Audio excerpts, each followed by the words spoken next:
दूसरा टॉपिक है इंटरनेट, फिर history, who own the internet, how it works, protocol, how to connect internet. यानी हम ये कुछ बातें इसमें डिस्कस करेंगे कि नेटवर्क क्या चीज़ है, इंटरनेट क्या है, इसकी हिस्ट्री यानी इसकी तारीख क्या है, इसका मालिक कौन है, ये काम किस तरह करता है, प्रोटोकॉल क्या चीज़ होती है, और इंटरनेट पे कनेक्टिविटी किस तरह की जाती है।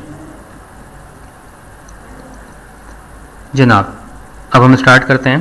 पहली चीज़ है नेटवर्क क्या है। इंटरनेट को समझने के लिए पहले नेटवर्क को समझना ज़रूरी है। नेटवर्क ये है कि a group of computer which are connected together to share their resources. अगर आपके सामने एक कंप्यूटर मौजूद है, आप उसको इस्तेमाल कर रहे हैं, लेकिन आप चाहते हैं कि यार आपके पास कमरे में या ऑफिस में एक दूसरा कंप्यूटर मौजूद है जिसके साथ प्रिंटर कनेक्ट है। आपको अगर अपने कंप्यूटर से कोई प्रिंट आउट निकालना होता है तो आप क्या करते हो, उसको यूएसबी में सेव करते हो, फिर दूसरे कंप्यूटर पे ले आके कनेक्ट करते हो, फिर वहाँ पे प्रिंट आउट निकालते हो।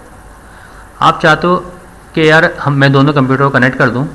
इसका फ़ायदा ये होगा कि मैं दूसरे वाले कंप्यूटर का जो प्रिंटर कनेक्ट है उसको मैं इस्तेमाल कर सकूँगा। यानी आपने दो कंप्यूटर को कनेक्ट किया ताकि उनके रिसोर्सेज को शेयर कर सको। आपने क्या बना दिया, एक नेटवर्क बना दिया। तस्वीर में आपके सामने मल्टीपल कंप्यूटर्स कनेक्ट हैं, सेंटर में एक सर्वर मशीन रखी हुई है, सब के सब इसके साथ कनेक्ट हैं। इसका मकसद ये हुआ कि हर कंप्यूटर जो है दूसरे कंप्यूटर के साथ कम्युनिकेट कर सकता है, लेकिन रास्ता कौन सा इसको लेना होगा, बीच वाली मशीन। यानी किसी ने भी मिसाल के तौर पे अगर ये कंप्यूटर है, ये कंप्यूटर इसके साथ रब्ता करना चाहता है तो इसके पास जाएगा, फिर इसके पास जाएगा, सही है, और ये भी जवाब इसको देगा, फिर ये जवाब ये इसको देगा। और अगर ये कंप्यूटर इससे रब्ता करना चाहता है तो इसके पास जाएगा, फिर यहाँ से इधर जाएगा और ये जवाब इसके थ्रू इसको देगा, सही। यानी मल्टीपल कंप्यूटर जो हैं एक नेटवर्क के अंदर आपस में इस तरह कनेक्ट होते हैं कि वो एक दूसरे के रिसोर्सेज शेयर करते हैं। अगर इसके पास कोई प्रिंटर है और इसके पास कोई स्कैनर है तो ये जो है इसका प्रिंटर इस्तेमाल कर सकता है और ये इसका स्कैनर इस्तेमाल कर सकता है। अब इंटरनेट क्या है। इंटरनेट को अगर सिंपल से अल्फाज में अगर डिफाइन किया जाए ना, it is a network of networks. यानी नेटवर्क का भी नेटवर्क है। मिसाल के तौर पे मैंने भी लास्ट वाली स्लाइड के अंदर आपको दिखाया था, एक नेटवर्क था जिसमें सेंटर में एक सर्वर मशीन रखी, तो मल्टीपल कंप्यूटर्स मिलकर आपस में एक नेटवर्क बना रहे थे। इसी टाइप के हज़ारों नेटवर्क बने हुए हैं। मिसाल के तौर पर पूरी दुनिया के अंदर 1000 ऑफिस मौजूद हैं। हर ऑफिस में इस टाइप का एक नेटवर्क बना हुआ होगा, हर ऑफिस में एक सर्वर मशीन रखी हुई होगी, सही है, और मुख्तलिफ कंप्यूटर आपस में कनेक्ट होंगे। तो जितने 1000 ऑफिस हैं, मिसाल के तौर पे ये वाला कंप्यूटर है, ये एक ऑफिस को शो कर रहा है, ये वाला कंप्यूटर एक ऑफिस को शो कर रहा है, ये वाला कंप्यूटर एक ऑफिस को शो कर रहा है, सही है ना। हर कंप्यूटर के साथ जो है मल्टीपल कंप्यूटर आपस में अपने अपने ऑफिस में कनेक्ट हैं। अब ये सारे कंप्यूटर जो है ना आपस में पूरी दुनिया में एक दूसरे कनेक्ट हैं। यानी नेटवर्क ने भी नेटवर्क बना लिया। छोटे छोटे नेटवर्क ने मिलके अपनी जिस तरह ये लास्ट वाली वीडियो में ये छोटा सा एक नेटवर्क है, इसकी सेंट्रल डिवाइस मौजूद है। इस टाइप की जितनी भी सेंट्रल डिवाइसेस मौजूद हैं पूरे 1000 ऑफिस के अंदर, सब आपस में एक दूसरे के साथ कनेक्ट हो गई, तो ये एक इंटरनेट बन गया। तो बिल्कुल सादे से अल्फाज में नेटवर्क क्या है, it is a network of networks, सही ना। यानी मुख्तलिफ नेटवर्क का भी एक नेटवर्क जो होता है ये क्या कहलाता है, इंटरनेट कहलाता है। और मकसद सिर्फ एक ही है। मकसद क्या है कि अपने रिसोर्सेज को शेयर करना, इंफॉर्मेशन को शेयर करना। अब हिस्ट्री क्या है इसकी। इन 1969 के अंदर आरपा नाम की एक एजेंसी थी, सही, एडवांस रिसर्च प्रोजेक्ट एजेंसी। उन्होंने इसको डिज़ाइन किया था। 1969 के अंदर इंटरनेट का कॉन्सेप्ट स्टार्ट हुआ था। उस वक्त जब ये लोग बना रहे थे तो उस वक्त इनके जहन में इंटरनेट तो नहीं था, इस वक्त इनके जहन में था आरपा नेट। यानी आरपा कंपनी का नाम था, ARPA, और नेट यानी आरपा नेट। उन्होंने एक नेट डिज़ाइन किया था। उस वक्त उनका मकसद ये था कि यूएसए के अंदर 4 यूनिवर्सिटीज़ से इनको कनेक्ट किया था उन्होंने। देख लें आप, यूएसए के मैप के अंदर मुख्तलिफ स्टेट्स के अंदर एक यूनिवर्सिटी यहाँ पे थी, एक यहाँ पे थी, एक यहाँ पे थी, एक यहाँ पे थी, सही है। मुख्तलिफ यूनिवर्सिटीज़ को उन्होंने आपस में कनेक्ट किया था 1969 के अंदर। तो वहाँ से जब उन्होंने देखा कि भाई हम यूनिवर्सिटीज़ को आपस में कनेक्ट कर सकते हैं, उनका मकसद क्या था कि हर यूनिवर्सिटी के अंदर साइंटिफिक वर्क हो रहा है, रिसर्च हो रही है, तो हम लोग अपने आपस में इंफॉर्मेशन शेयर किस तरह करें, चलो यार इनकी कनेक्टिविटी बनाते हैं। तो इसका असाइनमेंट मिला था। आरपा नामी एक एजेंसी थी जिसका नाम था advance research and project agency.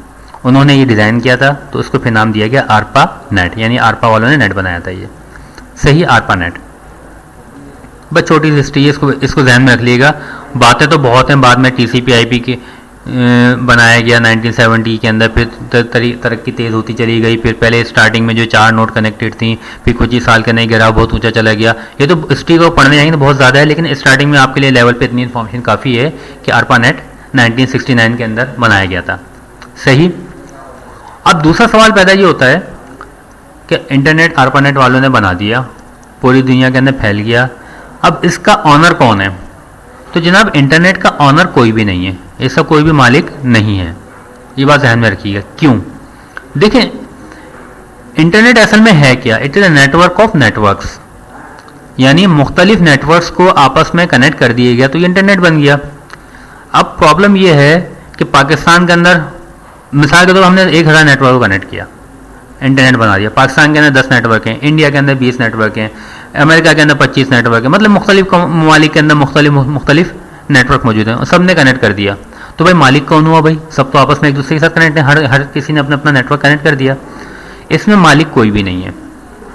लेकिन इसमें जो ISP का एक कॉन्सेप्ट है, ISP क्या चीज़ है? इंटरनेट सर्विस प्रोवाइडर, जो कि आपको इंटरनेट सर्विस प्रोवाइड करती है। मैं शॉर्ट फॉर्म बताता हूँ ISP है क्या। ISP ये है कि देखो, मिसाल के तौर पर पाकिस्तान के अंदर नेटवर्क बना हुआ है, इंडिया में नेटवर्क बना हुआ है, बांग्लादेश में नेटवर्क बना हुआ है, अमेरिका में है, कनाडा में है, सही है। इनको एक दूसरे के नेटवर्क को एक दूसरे के साथ कनेक्ट करवाना।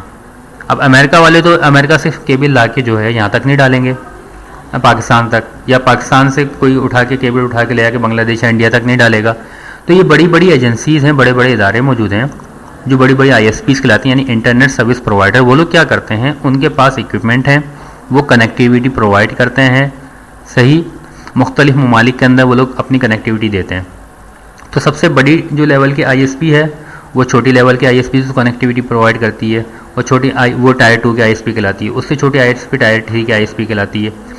ये इंशाल्लाह आने वाली वीडियो के अंदर हम लोग जो है ना ISP के टायर 1, टायर 2, टायर 3 इनको हम डिटेल के साथ डिस्कस करेंगे। यहाँ पे सिर्फ एक बेसिक सा कॉन्सेप्ट मैं आपको दे रहा हूँ कि इंटरनेट का मालिक कोई नहीं है, लेकिन क्या है, कुछ बड़े लोग हैं जो बड़े लेवल पे डीलिंग कर रहे हैं, उसके बाद कुछ छोटे लोग हैं जो छोटे लेवल पे डीलिंग कर रहे हैं, उसके बाद और छोटे लोग हैं जो और छोटे लेवल पे डीलिंग कर रहे हैं, उसके बाद हमारे मोहल्ले इलाके के लोग आ गए हैं, हमारे जिस तरह पाकिस्तान में PDCL आ गया है, सही है ना, ये लोग हमारे ममालिक के लोग, हाँ मुल्क के लोग आ गए हैं, ये सही, अपने अपने मुल्क के अंदर जो अपने अपने इदारे मौजूद हैं वो आ गए हैं। फिर इसके बाद से यहाँ से निकल के फिर जो मुख्तलिफ छोटे छोटे इदारों के अंदर केबल नेट हो गए या वायरलेस को प्रोवाइड कर रहा है, यानी इंटरनेट जो है ना सब लोग मिलके काम कर रहे हैं, अपने अपने लेवल पे काम कर रहे हैं। जो बड़े लेवल पे काम कर रहे हैं, अब बात वही आ गई है कि चूंकि जो बड़े लेवल पे उनकी ज़्यादा चलती है, तो ऑनर वो भी नहीं है, लेकिन ये कि वो एक बड़ी लेवल की एजेंसी है, उसका छोटी एजेंसी है, सब उनसे काम लेते हैं।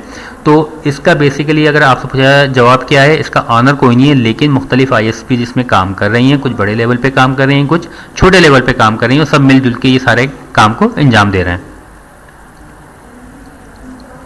अब सवाल पैदा ये होता है कि इंटरनेट काम किस तरह करता है। इंटरनेट का जिस समय मैंने आपको बताया स्टार्टिंग से वही बात कि नेटवर्क ऑफ नेटवर्क्स है। दूसरी बात में बताया सब आपस में इंटर कनेक्ट हो गए हैं, और इंटर कनेक्ट सबको आपस में कनेक्ट कौन करवाता है? ISPs करवाती है, इंटरनेट सर्विस प्रोवाइडर। कुछ बड़ी ISPs होती हैं जो बड़े लेवल पे काम कर रही हैं, बड़ी बड़ी केबलें समंदर के अंदर केबलें डाल रही होती हैं, सही ना। कुछ छोटी ISPs होती हैं जो मुल्क के लेवल पे काम कर रही होती हैं, सिटीज़ को कनेक्ट कर रही होती हैं। कुछ उससे छोटी ISPs हैं जो सिटी के अंदर मुख्तलिफ एरिया को कनेक्ट कर रही होती हैं। उससे भी छोटे कुछ लोग होते हैं जो गली मोहल्ले के अंदर जो इंटरनेट सर्विस प्रोवाइड कर रहे होते हैं। तो लेकिन ये जो कनेक्टिविटी सब प्रोवाइड कर रहे हैं ना, तो बीच में जो इक्विपमेंट लगते हैं उनको हम कहते हैं नेटवर्किंग डिवाइसेस, नेटवर्क इक्विपमेंट। किस टाइप के होते हैं? वो स्विचेस होते हैं, राउटर होते हैं, सर्वर होते हैं। कौन सा इक्विपमेंट कहाँ पे लगेगा, इसका क्या फंक्शन है, इसकी भी मैं ऑलरेडी एक वीडियो बना के डाल चुका हूँ मैं कि भाई नेटवर्क की बेसिक स्विचेस क्या होते हैं, राउटर क्या होते हैं, सर्वर क्या होते हैं। तो अगर आप इस वीडियो को अभी जो आप करंटली वीडियो देख रहे हैं इसको अगर आप मेरी वेबसाइट पर देखेंगे ना, इस वीडियो को जाके आप academy-kchi.com की वेबसाइट पर जाइएगा, वहाँ पर लिख के इंटरनेट लिख के सर्च करिएगा तो उसमें ये वीडियो आपको आ जाएगी। जब ये वीडियो आएगी तो जब उस वीडियो के अंदर जो नीचे मैंने एक्सप्लेनेशन दी हुई है ना टेक्स्ट फॉर्म के अंदर, तो वहाँ पे मैंने सारे लिंक भी दिए हुए हैं कि अगर आपने स्विचेस राउटर को समझना है तो आप किस लिंक पे क्लिक करें, आपने ISPs को समझना है तो किस लिंक पे क्लिक करें। इस वीडियो के अंदर मैं आपको सिर्फ एक जनरल सी कहानी बता रहा हूँ आपको खाली। तो जनाब ये काम किस तरह करता है? मुख्तलिफ नेटवर्किंग डिवाइसेज हैं जो सारे नेटवर्क को आपस में एक दूसरे के साथ कनेक्ट करती हैं, जिनको हम स्विचेस कहते हैं, राउटर कहते हैं, सर्वर होते हैं, इस टाइप की डिवाइसेज होती हैं। अच्छा, जो डेटा होता है, मिसाल के तौर पर एक कंप्यूटर यहाँ पर मौजूद है, एक कंप्यूटर यहाँ पर मौजूद है, बीच में मुख्तलिफ इंटरनेट डिवाइसेस के साथ, बीच में मुख्तलिफ नेटवर्किंग डिवाइस के साथ ये कनेक्टेड है, सही है ना। तो इस कंप्यूटर ने अगर इसको कम्युनिकेट करना है तो डेटा यहाँ से निकला, यहाँ पे आया, इस राउटर के पास आया। अब इसका मल्टीपल पाथ मौजूद है, या तो इधर से चला जाए, या इधर से चला जाए, या इधर से चला जाए। ये काम किसका, ये राउटर का काम है कि भाई डेटा को किस रास्ते से वो गुजारना है। अब उसका फैसला वो किस पे करेगा कि अगर ये रास्ता बिजी होगा, ये रास्ता बिजी होगा तो वो यहाँ से गुजार देगा, ये रास्ता बिजी हो गया, ये रास्ता बिजी होगा, उसको यहाँ से गुजार दिया। तो यानी कि इंटरनेट पे जो डेटा ट्रैवल करता है ना, वो मल्टीपल जो रूट इख्तियार करता है वो निकलता है एक जगह से दूसरी जगह पे, सही। मिसाल के तौर पर आपने एक पिक्चर यहाँ से अमेरिका सेंड की, ज़रूरी कोई कि वो पूरी पिक्चर जो है, मिसाल के तौर पर आपने अपनी पिक्चर सेंड कर दी यहाँ से अमेरिका, वो पिक्चर आपकी जो एक खाली आपकी तस्वीर है ना, वो किसी एक रास्ते से नहीं जाएगी, आपकी पिक्चर मल्टीपल टुकड़ों में टूट के बिट्स में बाइनरी इन्फॉर्मेशन में कन्वर्ट होगी। किस तरह होगी, ये मैं बाइनरी कन्वर्जिंग की टेक्निक में आपको ऑलरेडी अपनी वेबसाइट पर डिस्कस कर चुका हूँ। उसमें आपने कन्वर्ट कर दिया, करने के बाद जो है वो जो डेटा बाइनरी बिट है मुख्तलिफ रास्तों से जाएगा। ये जरूरी नहीं है वो सारा का सारा जो है मिसाल इस कंप्यूटर जहाँ तो इसी रास्ते नहीं, आधी तस्वीर आपकी हो सकती है इधर से जाए, आधी तस्वीर आपकी इधर से चली जाए, ये भी पॉसिबल है, सही। ये काम किसका, ये राउटिंग डिवाइसेस का काम है जो बीच में ये कनेक्टिविटी प्रोवाइड करती हैं। और ये बीच में जो राउटिंग डिवाइसेस कौन लगाता है, ये ISPs लगाती हैं। अब किस लेवल पे लगाई गई हैं ISPs, हो सकता है ये टायर 1 की ISP ने लगाई हो, टायर 2 की ISP ने लगाई हो, टायर 3 की ISP ने लगाई हो। इनका काम क्या करना है, कनेक्टिविटी प्रोवाइड करना है। इस तरह देखें पूरी दुनिया के अंदर मुख्तलिफ ममालिक हैं, सब आपस में एक दूसरे के साथ कनेक्ट हैं, सही है ना। और हर जो पॉइंट है मल्टीपल राउट से एक दूसरे का कनेक्ट है, मतलब इस पॉइंट तक एक्सेस जो है आप इस रास्ते से भी आ सकते हैं, इस रास्ते से भी आ सकते हैं। मिसाल के तौर पे आपने यहाँ से लेके यहाँ पहुँचना है तो आप यहाँ से लेके ये रास्ता भी ये ले सकते हैं, यहाँ से ये इस रास्ते से भी आ सकते हैं। यहाँ पे जो यहाँ से गुजरते गए यहाँ से गए यूँ भी आ सकते हैं आप, सही है ना। यहाँ से यूँ और आगे चले गए, इधर चले गए, घूम फिर के कहीं और से भी इधर आ सकते हैं। ये सिर्फ डिपेंड कर रहा होता है कौन सा रास्ता फ्री है, किस रास्ते पे ट्रैफिक जाम नहीं मिलेगा। ट्रैफिक जाम से बाद यहाँ पे जो डेटा ट्रैवल करते हैं उसके अंदर कंजेशन आ जाती है, वो नहीं मिलेगा, सही है। हो सकता है समटाइम कोई रास्ता ये रास्ता ब्रेक हो गया है, फाइबर कट गया है। अभी मैं आपको बताऊंगा कि ये रास्ता बना हुआ किस तरीके से। मिसाल के तौर अभी तक मैंने आपसे सारी बात कही है, कनेक्टिविटी प्रोवाइड करती है मुख्तलिफ कंपनी। अब कनेक्टिविटी किस टाइप की प्रोवाइड करती है वो मैं आपको देखें। पूरी दुनिया के अंदर जो मुख्तलिफ ममालिक आपस में एक दूसरे के साथ कनेक्ट हैं, मैंने स्टार्टिंग में बात कर रहा हूँ कि नेटवर्क क्या है, इंटरनेट के नेटवर्क ऑफ नेटवर्क, सारे नेटवर्क आपस में कनेक्ट हैं। जो कनेक्ट का लफ्ज़ है तो यानी कि उसमें उनको बीच में कोई चीज़ कनेक्ट करवा रही है। तो आजकल जो चीज़ इस्तेमाल हो रही है उसे हम कहते हैं फाइबर ऑप्टिक। फाइबर ऑप्टिक पे ऑलरेडी एक डिटेल वीडियो बना के अपनी वेबसाइट पे डाल चुका हूँ, उसको आप जाके मेरी फाइबर ऑप्टिक की वीडियो आप देख सकते हैं। फाइबर ऑप्टिक लिख के सर्च करिएगा, आपको पूरी वीडियो आपके सामने आ जाएगी फाइबर ऑप्टिक है क्या। तो ये देखें लाल कलर के अंदर जो है ना मुख्तलिफ फाइबर के लिंक है मुख्तलिफ ममालिक के दरमियान। हर मुल्क जो है ना दूसरे मुल्क के साथ कनेक्ट होना ज़रूरी नहीं होता, लेकिन क्या है मिसाल के तौर पे यहाँ पे एक कंट्री है, सही है ना। ये देखें ये फाइबर ये बराबर वाले कंट्री कनेक्ट है, लेकिन ज़रूरी कोई है कि ये अंदर कोई कंट्री उसके साथ भी कनेक्ट हो। ये आगे जाएगा, यहाँ से घूमता हुआ इधर जाएगा, यहाँ से कोई कनेक्टिव इधर जाएगी, उसके थ्रू भी कनेक्ट हो सकता है। यानी मुख्तलिफ ममालिक दूसरे ममालिक के साथ कनेक्ट हैं, अपनी कनेक्टिविटी बनाते हैं। ये कनेक्टिविटी प्रोवाइड करने में आपकी जो ISPs हैं अपना किरदार अदा करती हैं। मुख्तलिफ केबल्स डाली जाती हैं, समंदर के अंदर केबल्स होती हैं, फाइबर ऑप्टिक केबल, उनके ज़रिए डेटा ट्रैवल करता है और सारी कनेक्टिविटी एक जगह से दूसरी जगह इनको प्रोवाइड की जाती है। कुछ ममालिक ऐसे होते हैं जहाँ पे जो है मिसाल के तो ये अमेरिका वाले कंट्रीज़ हैं या यूरोपियन कंट्रीज़ हैं, ज़्यादातर सर्वर यहाँ पे लगे हुए हैं, ज़्यादातर जो है सर्विसेज यहाँ से प्रोवाइड किया है। मिसाल के तौर पे गूगल है वो भी यूरोपियन कंट्री अमेरिका में बैठा हुआ है, सही है ना। MSN है वो भी वहीं पे बैठा हुआ है, अमेज़ॉन है वो भी वहीं पे बैठा हुआ है। तो हमारे जैसे कंट्रीज़ हैं इंडिया, पाकिस्तान, बांग्लादेश, इनके पास ज़्यादा रश नहीं होता है, ज़्यादा रश इन लोगों के पास होता है क्योंकि बड़े बड़े सर्विस प्रोवाइडर, बड़े बड़े जो आप सर्विसेज एप्लीकेशन यूज़ कर सारे वहीं पे बैठे हुए हैं। तो हमें ज़रूरत होती है हम यहाँ से अपना फाइबर कनेक्टिविटी हम वहाँ से लें और अपने मुल्क को उनके साथ कनेक्ट करें। अब समंदर के अंदर मैंने आपसे बोला कि कनेक्टिविटी प्रोवाइड करें फाइबर ऑप्टिक के थ्रू, वही समंदर के अंदर जाती है। देखें समंदर के अंदर इस तरह ये पूरी जा रही होती है, पूरी फाइबर ऑप्टिक केबल होती है। केबल किस टाइप की होती है आप फाइबर ऑप्टिक की वीडियो में जाके अच्छी तरह देख सकते हैं। तो ये देखें पूरी केबल इस तरह समंदर के अंदर जा रही है, बड़े बड़े जहाज़ों के जरिए जो है इसको समंदर के अंदर बिछाया जाता है। समंदर के अंदर देखें इस शक्ल में नज़र आती है कि भाई आप समंदर के अंदर इस तरह ये बिछी हुई होती है फाइबर ऑप्टिक, पूरी एक कंट्री से दूसरी कंट्री तक मुख्तलिफ मतलब पूरी दुनिया के अंदर मुख्तलिफ समंदरों के अंदर ये केबल्स आपस में ट्रैवल करती हैं, सही है। और बड़े बड़े जहाज़ किसके होते हैं, बड़ी बड़ी इदारों के होते हैं, बड़े बड़े ISPs को जो इनको ले करते हैं या डालते हैं। समंदर से निकलते हुए केबल इस तरह दिखा रहे हैं आपको, सही। अब बात आती है प्रोटोकॉल की। प्रोटोकॉल क्या होता है जनाब? प्रोटोकॉल ये होता है कि देखें मुख्तलिफ डिवाइसेस आपस में कनेक्ट हो गई, सही, हमने कहा सब कम्युनिकेट करेंगी, लेकिन प्रॉब्लम यहाँ पे ये आती है कि उनको तरीक़ेकार कौन बताएगा कि भाई तुमने बात करनी तो किस तरह करनी। मिसाल के तौर पे मैं इस वक्त आपसे बात कर रहा हूँ, सही, मैं उर्दू में बात कर रहा हूँ, तो मेरी जो ऑडियंस है सुनने वाली उसको उर्दू आती होगी तो वो मुझे सुन रही है। अब कोई अगर इंग्लिश जिसको समझ में आती हो या जिसको फ्रेंच आती हो मेरी बात को नहीं सुन सकता, ना मैं उसकी बात को समझ सकता हूँ, सही। तो आपस में एक दूसरे से बात करने के लिए जो है ना हमें कुछ तरीक़ेकार तय करने पड़ते हैं। भाई हम लोग आपस में कनेक्ट तो होंगे लेकिन हम इन चीज़ों को फॉलो करेंगे, इसे हम कहते हैं प्रोटोकॉल। अब इंटरनेट प्रोटोकॉल क्या है? जो इंटरनेट पे एक दूसरे से कम्युनिकेट करने के लिए जो इंटरनेट प्रोटोकॉल होता है, TCP/IP एक प्रोटोकॉल प्रोसूट है, इंशाल्लाह उसको आने वाली वीडियो में डिस्कस करूंगा।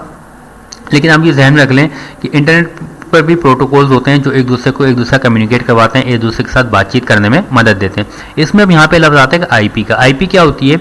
आईपी जो है ना, इंटरनेट पे जितनी भी डिवाइसेस होती हैं, जितनी भी इंटरनेट पे डिवाइसेस एक दूसरे के साथ कनेक्ट होती हैं, उनके ऊपर एक आईपी एड्रेस लाजमी होता है। एक से ज़्यादा भी हो सकते हैं लेकिन एक आईपी एड्रेस लाजमी होता है। वो आईपी एड्रेस क्या करता है? वो आईपी एड्रेस ये करता है भाई कि करोड़ों अरबों खरबों डिवाइस इंटरनेट पे कनेक्ट हैं, तो भाई उनका एक डिवाइस से अगर दूसरे डिवाइस में जाना है तो क्या आइडेंटिफिकेशन है? उसका आईपी एड्रेस है, उसकी शनाख्त है, वो पूरा यूनिक होता है वो, सही। अब इसमें private IP address, public IP address, दो मुख्तलिफ कॉन्सेप्ट, मज़ीद डिटेल में आएंगे तो अलग कहानी आएगी, लेकिन फिलहाल इस लेवल पर आप ये समझें कि आईपी एड्रेस हर डिवाइस को कनेक्टिविटी के लिए लाजमी चाहिए होता है, जो कि इंटरनेट पे जो है एक दूसरे को शनाख्त फराहम करता है कि भाई ये मशीन का आईपी एड्रेस ये है, इस मशीन का आईपी एड्रेस ये। अगर तुमने इस मशीन से इस मशीन जाना है तो ये आईपी एड्रेस इस्तेमाल करो, इस मशीन से इस मशीन जाना है तो ये आईपी एड्रेस आप इस्तेमाल कर लें। अब अगला सवाल, हाउ टू कनेक्ट इंटरनेट। अब हम लोग इंटरनेट से किस तरह कनेक्ट होते हैं? अब मैंने आपको एक कहानी बताई, स्टार्टिंग से बड़ी लेवल के आईएसपीज होती हैं, फिर से छोटी होती हैं, फिर से छोटी होती हैं, फिर हमारे मुल्क के लेवल पर आईएसपीज आ गए, जब पाकिस्तान के अंदर पीडीसीएल आ गए, सही है। अब ये मुख्तलिफ लोगों को कनेक्टिविटी फराहम करती हैं। पीडीसीएल जो है लेट्स पीडीसीएल ने मोबिलिंग को कनेक्टिविटी फराहम कर दिया, पीडीसीएल ने जोंग को कनेक्टिविटी फराहम कर दी। अब जोंग से जो है हम लोग नेट कनेक्टिविटी लेते हैं, उनकी हम यूएसबी ले लेते हैं, तो हम उससे देखें जोंग का सर्वर लगा हुआ है, जोंग का ये सर्वर लगा हुआ है, ये आईएसपी से कनेक्ट है, ये हमें उनके टावर लगा हुआ है, हमें यूएसबी देते हैं, हम यूएसबी कंप्यूटर में लगाते हैं, हमारा नेट कनेक्ट हो जाता है। ये भी तरीक़ेकार है। अब यार लेट्स सपोज पीडीसीएल है, पीडीसीएल की आईएसपी पीडीसीएल मौजूद है, ये नेट से कनेक्ट है और इन्होंने जो है क्या नाम है वायर कनेक्टिविटी दी है, वायर आके हमारे कंप्यूटर में आके लग जाता है, हम नेट से कनेक्ट हो जाते हैं। यानी इंटरनेट से कनेक्ट होने के लिए हमें आईएसपी का मोहताज होना पड़ता है, इंटरनेट सर्विस प्रोवाइडर। ये आईएसपी छोटे लेवल की आईएसपी कहलाती है, बड़े लेवल की नहीं, टायर 1 टायर 2 टायर 3 की आईएसपी नहीं, ये छोटे लेवल की आईएसपी, लेकिन ये भी इंटरनेट सर्विस प्रोवाइडर है, क्योंकि आईएसपी कहते हैं उसी को जो आपको इंटरनेट का कनेक्शन फराहम करे, तो ये भी एक आईएसपी है।